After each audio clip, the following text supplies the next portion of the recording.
3 symptoms of a lost soul. Lost souls are people who are spiritually adrift. For whatever reason, these individuals have blocked the intuitive guidance coming from their higher selves. In doing this, they have also cut themselves off from feeling the infinite love of the universe, and this leads to struggle, anger, and sadness. As a result, a lost soul's life is very challenging. If you are currently working to raise your vibration and follow your highest path, you probably find it difficult to interact with lost souls. These individuals can be some of the most frustrating people to deal with because they radiate lower vibrational energy, and the way that they interact with others can be quite off-putting. However, if we want to help these people, we must react with sympathy, rather than anger and hostility. Lost souls need unconditional love more than the rest of us because they are so starved for it.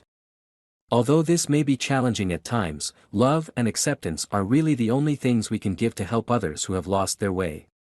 So, here are some of the frustrating symptoms of a lost soul, and how best for us to react in order to help them. 1. Defensiveness. A lost soul is someone who is operating from their ego, not from their higher self.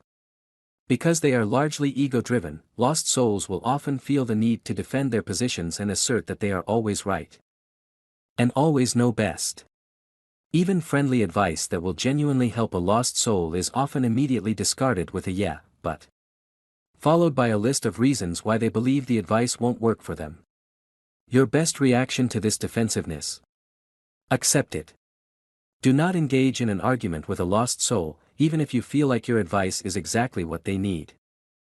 Remember, lost souls are blocking their inner guidance, so they will very likely block beneficial advice from wherever it is coming from. The best you can do is lay your ideas on the table, but then back away from the discussion when they push against it. Surprisingly, when I have done this in the past, I have noticed that many such individuals will later tell me, "I remember when you told me such and such, that was really good advice." The thing about lost souls is that they do not like to have their egos challenged, so if you do not debate against their rebuttals, they are far more likely to listen to your well-intended advice because they didn't feel threatened by your approach. 2.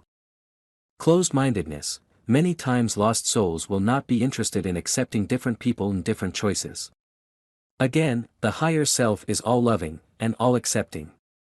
If someone is blocking the unconditional love from their higher self, they will be unable to radiate unconditional love to others. As a result, their love will only be given out to certain people who are behaving in a way that their ego approves of. Because of this, you will often see lost souls manifest themselves into people who are intolerant of other religions, bigoted, racist, homophobic, or misogynistic. Your best reaction: if you feel as if something a lost soul tells you is intolerant or abusive towards others, very kindly tell them that it bothers you when they say things like that and then drop it. Remember, arguing with a lost soul is always a waste of time. Speak your mind and then move on. If you do not challenge a lost soul's ego, you will have the best shot at being heard. 3. Repeating the same mistakes, over and over again. It may take any of us a few tries to learn a lesson in life, but with a lost soul the pattern endlessly repeats itself. You may often see a lost soul hopping from one abusive relationship to another, chronically being broke and out of work, or even repeatedly being arrested and incarcerated. To be clear, none of us is perfect, and we're all making mistakes in some way. However, a lost soul's repeated mistakes are very painful and can cause them a lifetime of personal grief. Your reaction: realize, yet again, that a lost soul has severed ties with the love of the universe, therefore they do not understand how to make choices based on self-love.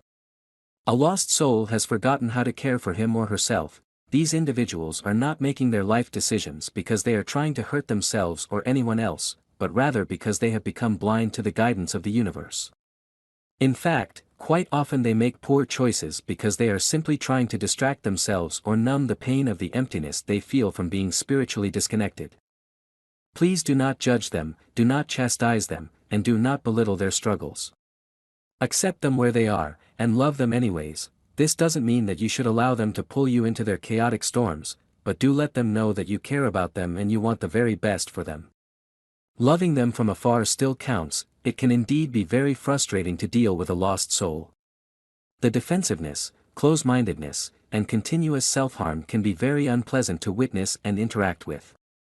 That being said, It's good to remember that we are all on our own paths, and we each have the option of traveling through life in the way that we choose. Although we may have found a higher calling, the lost souls are choosing to experience life in a limited way, and that's their choice. Not a one of us would want to be forced to think or believe something against our will, and if we want the freedom of choice for ourselves, we must allow the freedom of choice in others, even when we feel their choices are damaging and hurtful. We can speak our truths, but we shouldn't feel the need to take on the job of changing the thoughts, beliefs, and actions of others. At the end of the day, all we can really do for the lost souls of the world is accept and love them as they are while being as happy, healthy, and prosperous as we can be. If we can shine brightly enough, we just might provide enough light to help a lost soul find its way back home.